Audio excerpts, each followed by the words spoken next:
বর্তমানে যে কন্টেন্ট ক্রিয়েটরগুলো আছে বা রাজনীতিবিদ, উদীয়মান রাজনীতিবিদ আছে, এদের কিছু বিহেভ দেখলে, একটা কথাবার্তা দেখলে অবাক লাগে।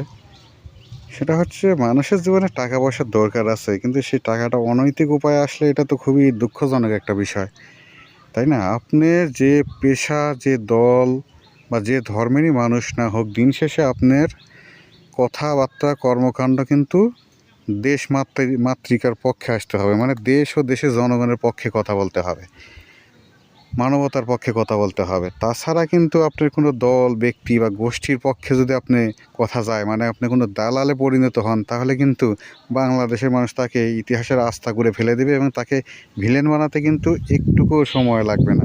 এই জিনিসটা আমাদের এই উদীয়মান কিছু রাজনীতিবিদ, আমি কারো নাম বলতে চাই না, বা উদীয়মান কিছু কন্টেন্ট ক্রিয়েটর, বিখ্যাত কন্টেন্ট ক্রিয়েটর, আরও কিছু আছে, অভিনেতা, অভিনেত্রী, মডেল, এদের কথাবার্তা এটাই যে, এক কথা আপনি যাহাই বলেন বা যাহাই করেন না কেন, দিন শেষে সেটা যেন দেশ ও দেশের মানুষের পক্ষে থাকে, মানুষের সেন্টিমেন্টের বিপক্ষে যেন না যায়, মানবতার বিপক্ষে না যায়। তাহলে কিন্তু আপনি জাতীয় ভিলেনে পরিণত হবেন এবং আস্থা করে ফেলবে, আপনি কিন্তু লাঞ্ছিত হতে পারেন। বাঙালি জাতি কিন্তু কাউকে ছুঁড়ে ফেলতে খুব বেশি সময় নেয় না।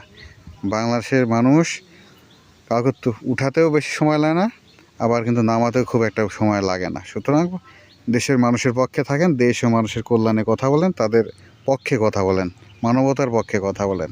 এটাই সবার কাছে আমার প্রত্যাশা।